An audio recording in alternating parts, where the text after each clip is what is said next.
Ya, selamat sore atau selamat siang. Kita akan kembali lagi, kita akan melanjutkan session yang kemarin. Kemarin kita sudah membahas yang laporan keuangan versi 1.0 atau biasa disebut basic.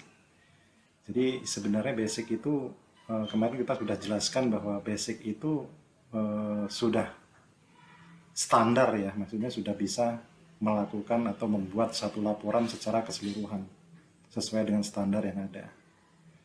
Nah, kemudian eh, seiring perjalanan waktu dari permintaan beberapa user kami, ada beberapa kendala-kendala atau sebenarnya bukan kendala ya, tapi memerlukan fitur lebih ya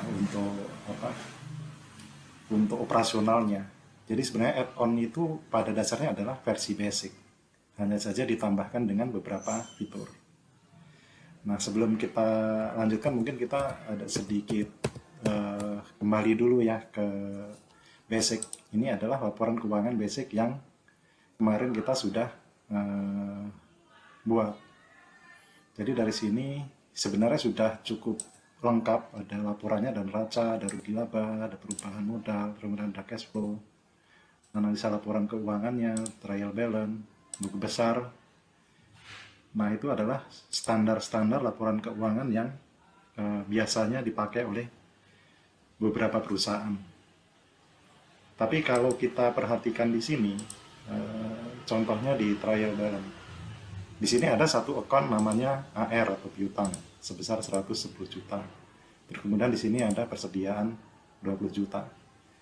Kadang-kadang kita bertanya, ini 110 juta ini ke siapa saja nih hutangnya.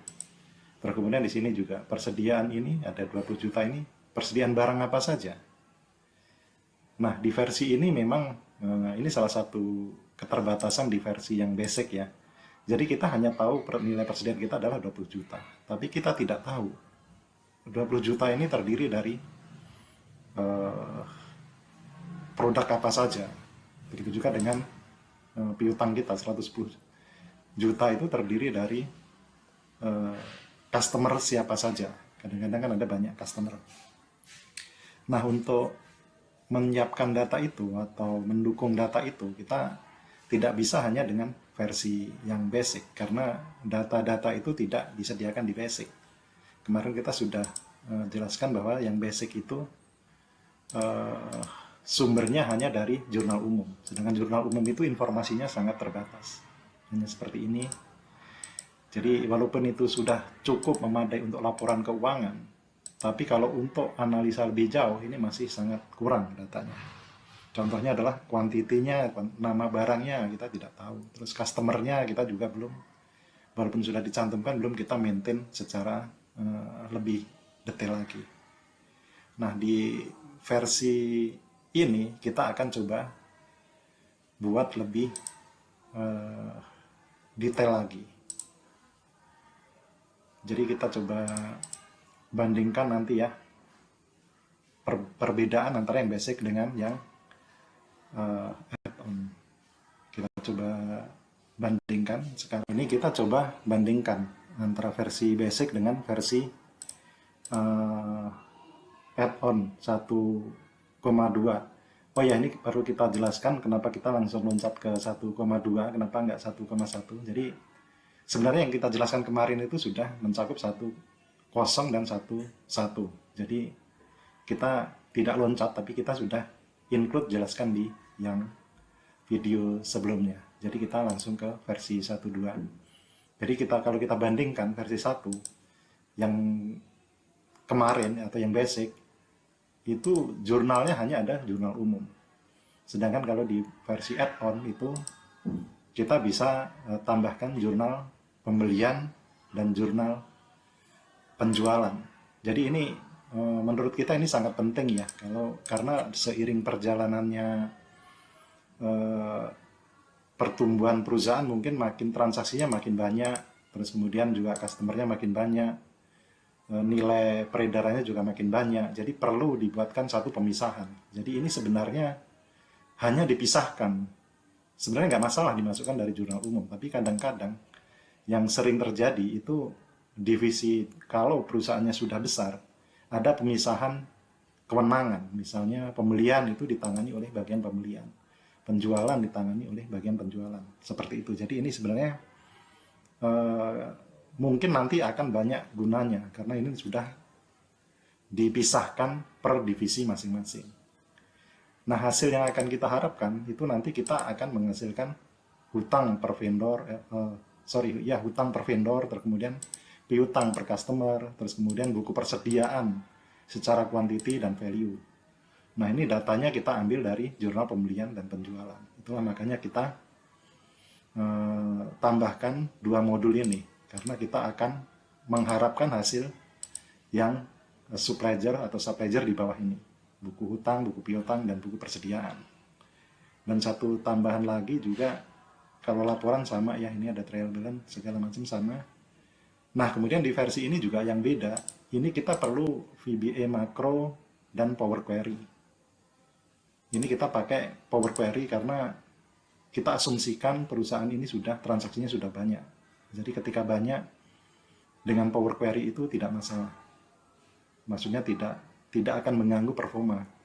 Tapi ketika kita pakai Excel biasa dengan formula-formula, makin banyak transaksinya itu semakin lambat. Itu yang membedakan kita menggunakan Power Query dan tidak. Tapi konsekuensinya kita harus pakai Office 2016 ke atas. Itu minimum yang kita perlukan ya.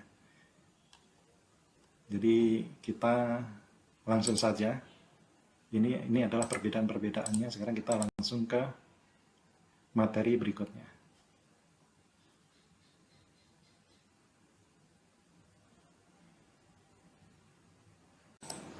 Oke, ini adalah tampilan versi 1,2. Sebenarnya tampilannya itu sama saja ya. Tadi kita sudah bandingkan secara tampilan, secara report, dan report standar yang kita hasilkan itu sama. Di sini ada neraca, rugi laba, cash flow, segala macam, trial balance, buku besar itu adalah sama. Yang membedakan adalah dari sisi transaksi. Tadi kita sudah jelaskan ya bahwa di modul ini kita tambahkan modul pembelian dan modul penjualan seperti ini. Jadi artinya semua transaksi yang berhubungan dengan pembelian dan penjualan masuknya dari modul ini, bukan dari jurnal umum. Jadi kita coba hapus dulu ini yang berhubungan dengan transaksi pembelian. Ini di sini ada transaksi pembelian. Ini transaksi nomor 5. Ini kita hapus. Kita delete saja. Delete tabel. Terus kemudian transaksi penjualan juga kita hapus. Kita delete tabel row. Nah, ini jadi kenapa kita hapus? Karena kita sudah punya satu modul pembelian dan sudah punya modul penjualan, seperti yang kita jelaskan tadi. Jadi semua transaksi pembelian kita masuknya dari modul ini. Jadi kalau di operasional mungkin ini seperti bagian pembeliannya gitulah. Jadi semua pembelian itu nanti di-handle oleh bagian pembelian. Ini adalah kita udah masuk ke modul pembelian. Jadi kita langsung masuk saja. Jadi yang di-input sebenarnya ini juga sama, hampir sama seperti jurnal umum. Ini kita coba hide aja biar layarnya lebih lebar. Ini ada tanggal, terus kemudian ada gudang, terus kemudian ada nomor dokumen. Nomor dokumen itu nomor dokumen pembelian ya. Terus kemudian ada kode transaksi. Terus kemudian ada sewa expenses, ada nama supplier, ada nama barang, jumlah barang, terus kemudian harga satuan, itu kolom-kolom yang tersedia. Terus kemudian ada total ini adalah perkalian dari jumlah dikalikan harga. Terus kemudian ada PPN, kalau kita pembelian kita dengan PPN. Tapi kalau kita nggak pakai PPN ini cukup kita nolkan saja. Tapi bagi yang sudah PKP, PPN biasanya 10% ya. Saat ini 10%. Jadi total tagihannya adalah ini formula saja. Ini keterangan juga kita opsional, boleh diisi, boleh tidak. Ini hanya sekedar catatan saja.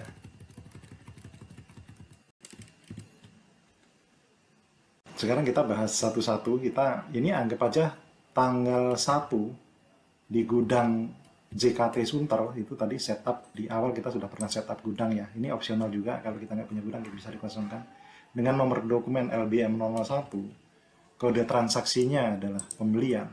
Di sini kita ada 3 pilihan ya, ada pembelian, ada retur pembelian, dan pembelian biaya. Ini nanti kita akan jelaskan lebih lanjut di session berikutnya ya. Jadi sekarang kita contohkan pembeliannya saja.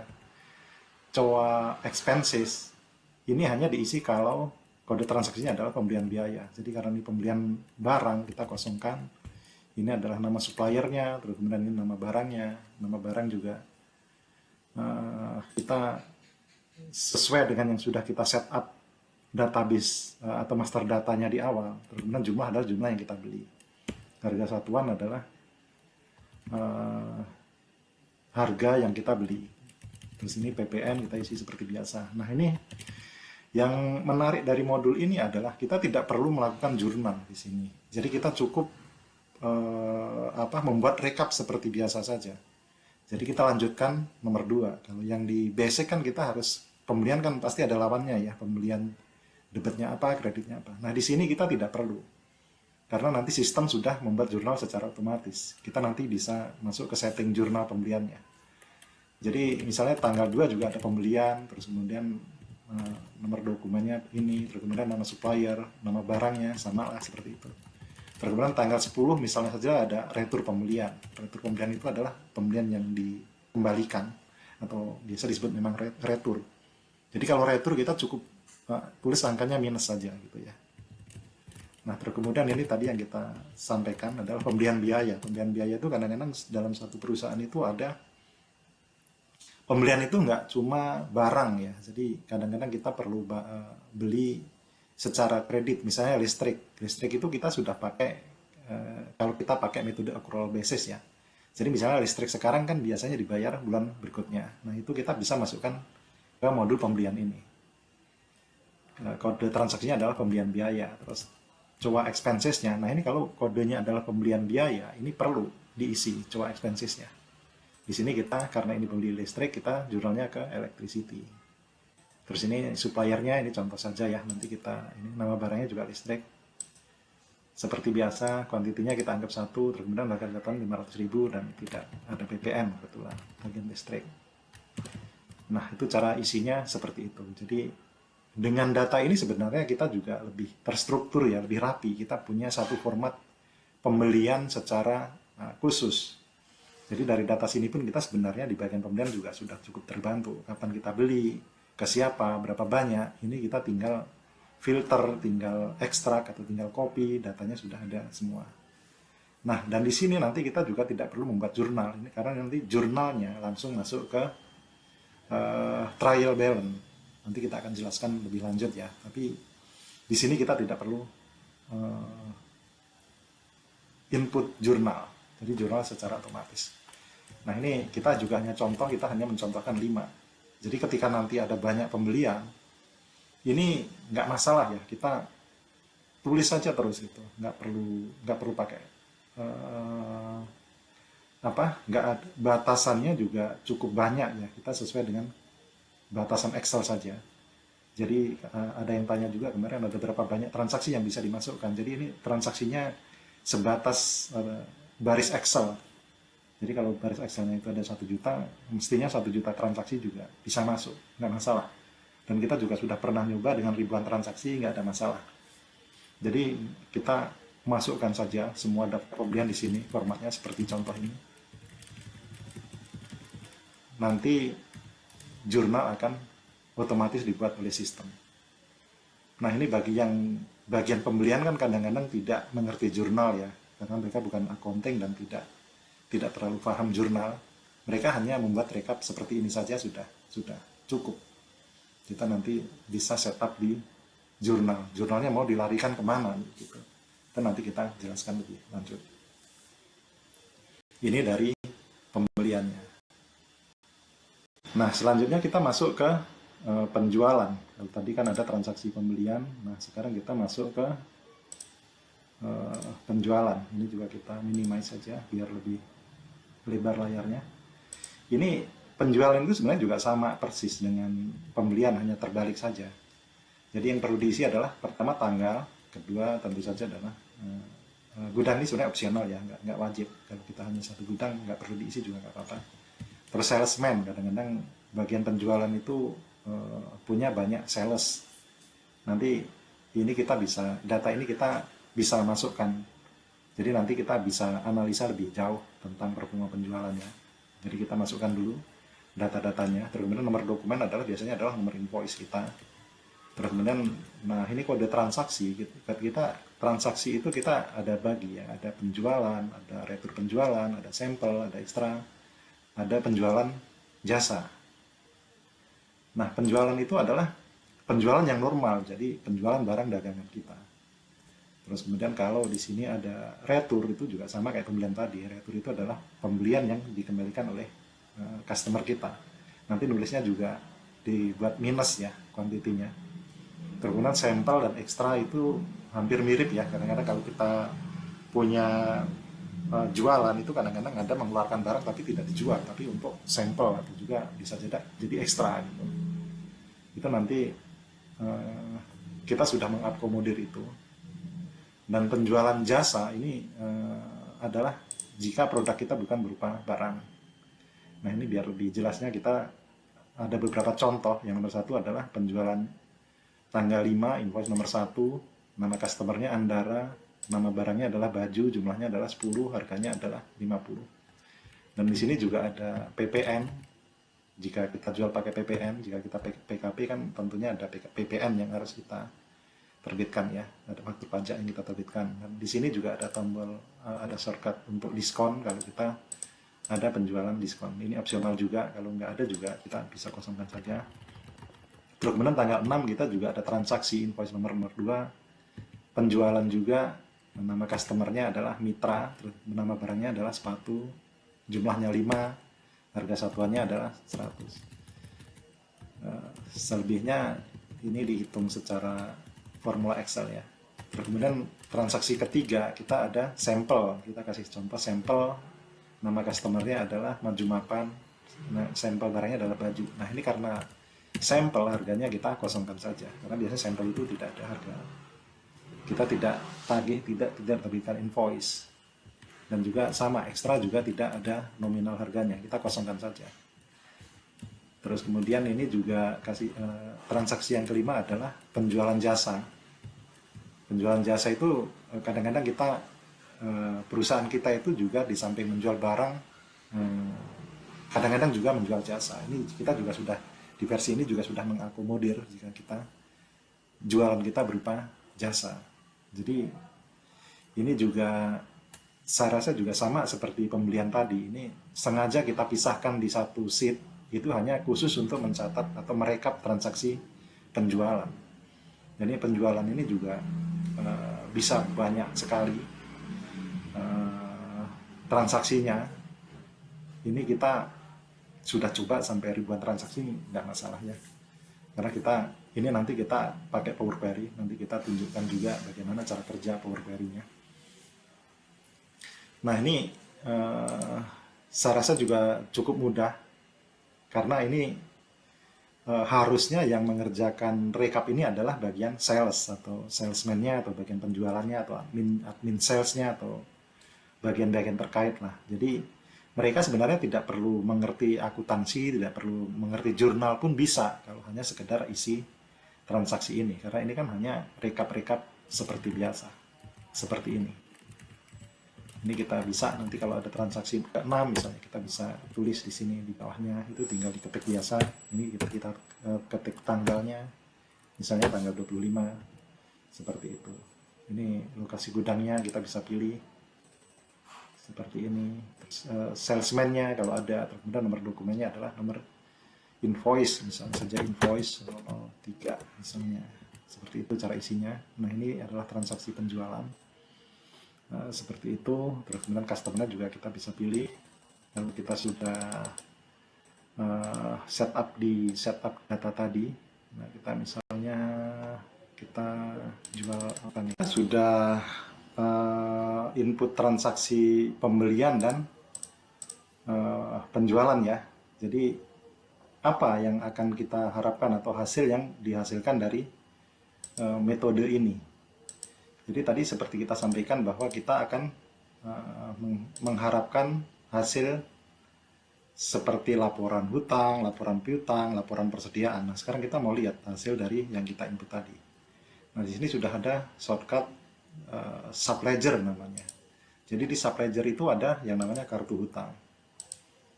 Nah, di sini sudah ada beberapa supplier ya, atau ini adalah saldo hutang kita. Dari mana saldo hutang ini? Saldo hutang ini diambil dari transaksi jurnal pembelian yang tadi. Jadi kalau kita summary-kan, kita punya transaksi pembelian ke PT Sony Indonesia ini 7.500.000. Terus kemudian ke PT Nike 16 juta, PT Adidas sekian, terus ke Metrodata sekian. Totalnya adalah 31.870.000. Ini diambil dari mana? Karena ini adalah hutang, itu pasti hubungannya dengan transaksi pembelian yang tadi. Di sini tadi sudah ada transaksi pembelian. Ini harusnya totalnya adalah 31 juta sekian gitu ya. Kalau kita jumlahkan harusnya sama ya. Total tagihannya 31 jutaan. Nih, benar 31.870. Jadi ini sebenarnya subledger ini hanyalah summary dari atau breakdown atau detail dari transaksi penjualan itu. Nah, di samping itu kita juga punya yang namanya kartu piutang. Itu sama seperti kartu hutang. Nah kalau kartu hutang ini adalah berhubungannya dengan customer. Di sini ada nama customernya. Ini adalah nama customer yang sudah kita daftarkan. Dan angka ini berasal dari mana? Ini berasal dari transaksi penjualan yang tadi kita sudah buat. Kalau lihat di sini, penjualan kita adalah Rp8.550.500. Ini harusnya sama dengan transaksi penjualan yang kita buat tadi. Seperti itu. Total tagihan di sini benar 8.550.500. Artinya ini sudah ngeling ya datanya, dan ini tidak perlu menghitung manual karena ini sudah pakai formula. Terus kemudian di sini kita juga sudah mendapatkan kartu stoknya. Nah, di sini yang lebih menarik ya, karena kita sudah mendapatkan kartu stok per produk. Jadi kita sudah tahu pembeliannya berapa, harga belinya berapa, terus penjualannya berapa, terus kemudian ada sampel berapa. Dari mutasi itu kita bisa dengan mudah menghitung saldo akhirnya. Karena saldo akhir kan dari awal tambah masuk, dikurangi beli, dikurangi adjustment kalau ada, dikurangi ekstra, tinggal ini formula biasa ya. Jadi sangat mudah untuk menghitung saldo akhirnya, dan ini sudah di breakdown per barang. Jadi cukup detail dan saya rasa cukup membantu untuk bagian inventory. Jadi di versi ini atau di versi 1,2 itu kita sudah mendapatkan 3 report subledger, yaitu kartu hutang, kartu piutang, dan kartu stok. Ini saya rasa cukup banyak ditanyakan atau dibutuhkan oleh beberapa klien kami. Karena ini memang sangat penting ya, kita punya hutang berapa, punya piutang berapa, terus kemudian kita stok apa saja. Nah, saya rasa hanya itu fitur-fitur yang kita tambahkan di versi 1,2. Untuk session berikutnya mungkin kita akan tambahkan fitur-fitur yang lebih menarik lagi. Karena kan di sini tadi kalau kita lihat ada banyak modul ya. Ada modul kas masuk, kas keluar. Itu nanti kita coba akan tambahkan di modul berikutnya. Saya rasa hanya itu, dan kita akan